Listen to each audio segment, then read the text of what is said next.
안녕하세요. 최근 엄청난 인기 속에 방영 중인 신작 드라마 카지노 실화 이야기입니다. 2016년 10월 11일 아침이었습니다.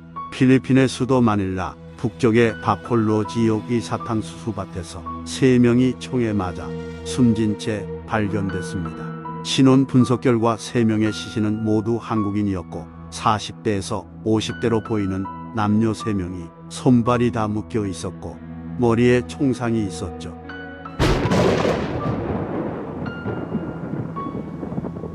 오늘 소개할 이야기는 드라마 카지노의 모티브가 된 필리핀 사탕수수밭 살인사건입니다. 피살된 한국인들은 150억 원 규모의 사기 유사수신행위 혐의를 받고 있는 피의자들이었습니다. 한국에서 다단계 업체를 운영하다 유사수신 행위로 경찰에 추격을 되었습니다. 결국 필리핀으로 도망갔지만 그들은 도피생활 도중 살해당하게 되었습니다. 결론은 사기꾼들이 사기꾼에게 죽게 된 겁니다. 유사수신행위란 은행법, 저축은행법 등에 의한 인가나 허가를 받지 않거나 등록, 신고 등을 하지 않은 상태에서 불특정 다수인으로부터 자금을 조달하는 행위를 말합니다. 쉽게 말하면 호수익을 보장하고 돈을 받는 행위입니다. 유사수신 피의자들이 숨어서 살던 중에 필리핀에서 박광렬을 만나게 됩니다. 그들은 도피 생활이 힘들어 은신처를 제공해달라고 부탁하게 되는데 박광렬의 친누나와 친분이 있는 그들에게 한인타운의 한 빌라에 거처를 마련해줍니다. 3명과 함께 거주하던 중 박광렬은 그들에게 은신처를 제공해준 대가로 자신이 하고 있는 사업에 투자하라고 합니다. 거액의 범죄 수익금을 쉽게 사용하지 못하니 그들은 박광렬에게 투자하기로 결심합니다. 카지노 고객들 중 베팅액이 큰 VIP들을 따로 모아서 게임을 알선하였고 철저히 비밀리에 진행되는 곳이었죠. 투자 수익이 생겼지만 박광렬은 3명에게 투자 수익금을 주지 않았고 그들은 지속적으로 배분을 요구하였습니다. 투자한 만큼 도박장에 관여하였고 결국 그들과의 관계가 나빠져 살해까지 저질렀습니다. 박광렬은 처음부터 배분할 생각이 없었죠. 남의 돈을 사기쳐 번 돈으로 불법적인 곳에 투자한 결과가 이렇게 되었습니다. 그런데 의문점이 있습니다.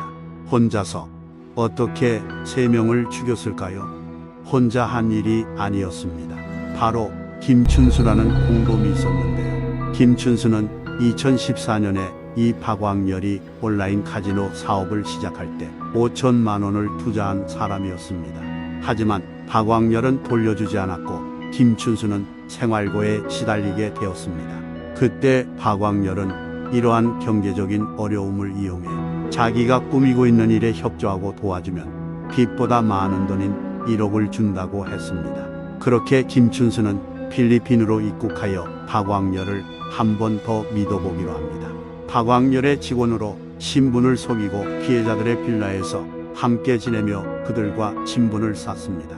일거수일투족을 감시하면서 말이죠. 기회를 엿보며 치밀하게 살인범행을 준비하게 되는데 권총으로 사격연습 피해자들을 포박할 테이프와 사체 유기 장소를 물색하고 사탕수수밭에 시체를 묻기로 계획하였습니다.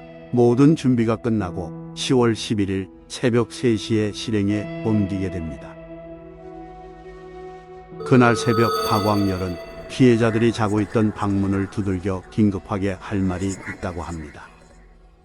의심 없이 문을 열어줬지만 권총으로 위협해서 결박한 다음 폭행하고 금고 비밀번호를 알아냈죠. 그 다음 바로 차에 태우고 미리 봐둔 사탕수수밭으로 가게 됩니다. 얼마 전 살해 및 사체유기 장소로 미리 물색해둔 장소였죠. 총을 쏴서 살해하였고 시신을 땅에 묻기 시작하였습니다.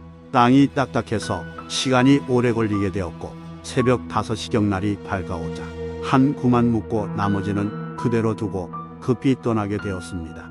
사건 이후 2시간 만에 농부가 발견하여 경찰에 신고되었습니다. 금고에 있던 금품을 훔치고 공동 명의로 예치한 7억 2천만 원을 무단 인출하고 도망가 버리게 되죠. 이후 어떻게 되었을까요? 한국 경찰이 필리핀에 파견되어 수사를 진행하게 됩니다. 왜냐하면 한국인이 한국인을 살해한 사건이었기 때문입니다. 수사를 진행하던 중 피해자들을 결박했던 것과 같은 그런 동일한 테이프가 박광열의 집에서 발견되었고, 지문 또한 박광열과 김춘수의 지문으로 밝혀집니다. 경찰 수사팀은 도주 중인 박광열이 여자친구와 함께 지내고 있다는 첩보를 입수하였습니다. 여자친구의 SNS에서 결정적인 흔적을 찾게 됩니다. SNS에 올린 한 식당 사진 속 냅킨에서 어떤 상호명을 발견하게 되는데요. 상호명을 확인해보니 필리핀 마닐라의 한 콘도 레스토랑으로 확인됐고, 결국 박광열을 37일간의 도주는 끝이 나게 됩니다.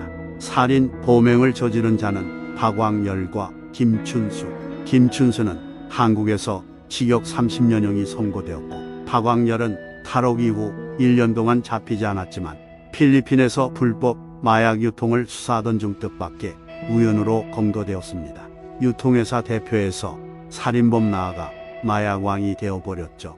어떻게 갑자기 마약왕이란 타이틀이 생기게 된 걸까요? 살인사건 이후 박광열은 수감 생활을 하던 중 한 남성을 만나 마약 유통에 눈을 뜨게 됩니다. 그는 바로 동남아 3대 마약왕으로 불리며 실질적인 국내 마약 공급의 최상선으로 알려진 일명 사라킴이라는 사람입니다. 사라킴은 박광열에게 마약 유통 방법을 알려주고 그의 인맥으로 네트워크를 형성하게 되죠. 지난 2020년 초까지 국내로 마약을 밀반입하고 전국으로 유통하며 매달 최대 100억이 넘는 돈을 벌었습니다. 지금까지 박광열은 2019년 10월 두 번째 탈옥 이후 검거되기까지 약 1년 동안 텔레그램에서 전 세계라는 아이디로 활동하며 국내에 수백억대 마약을 유통한 것으로 알려졌습니다. 박광열이 들여온 마약은 국내 유통조직 총책인 일명 바치칸 킹덤을 통해 남양유업 창업주의 외손녀 황모 씨에게까지 전달됩니다. 박광열은 두 번이나 중간에 탈옥하였고 다시 체포되어 현재는 필리핀에서 재판을 받고 있습니다. 필리핀에서 60년형을 선고받고 복역 중이지만 범죄인 인도조약 제도 때문에 한국으로 송환을 못하고 있는 상황입니다. 범죄인 인도조약이란 외국에서 그 국가의 형법 내지 기타의 형사법규를 위반한 범죄인이 자국 내로 도망해온 경우 그 외국의 청구에 응하여 이를 체포하여 인도할 것을 약속하는 조약을 말합니다. 체결 국가마다 내용은 조금씩 다르지만 대체로 자국 영토에서 1년 이상의 징역 금고형에 처할 수 있는 범죄를 저지르고 상대방 국가로 도주한 자국민에 대해 인도를 청구할 수 있으며 상대방 국가는 이에 응할 의무가 있는 거죠.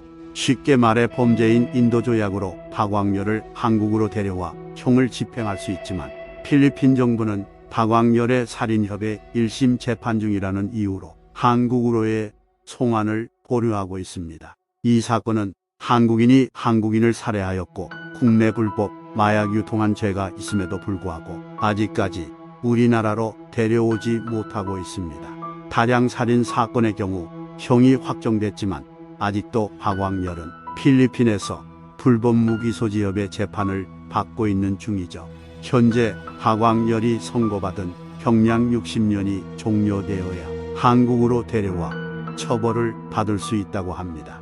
박광열은 필리핀 감옥에서 거물급 VIP 개수 대접을 받고 있습니다.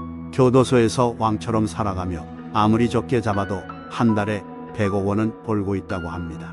이 사건은 실화의 내용을 모티브로 해서 드라마 카지노가 만들어졌습니다. 현재 디즈니 플러스에서 인기리에 방영 중입니다. 범죄도시 강윤성 감독 작품으로 최민식, 손석구, 이동휘 유명 배우들이 출연합니다. 카지노는 돈도 백도 없이 필리핀에서 카지노의 전설이 된 남자 최민식이 살인 사건에 휘말리면서 인생의 벼랑 끝 목숨 건 최후의 베킹을 시작하게 되는 강렬한 이야기를 그린 작품. 영화 같은 실화 이야기.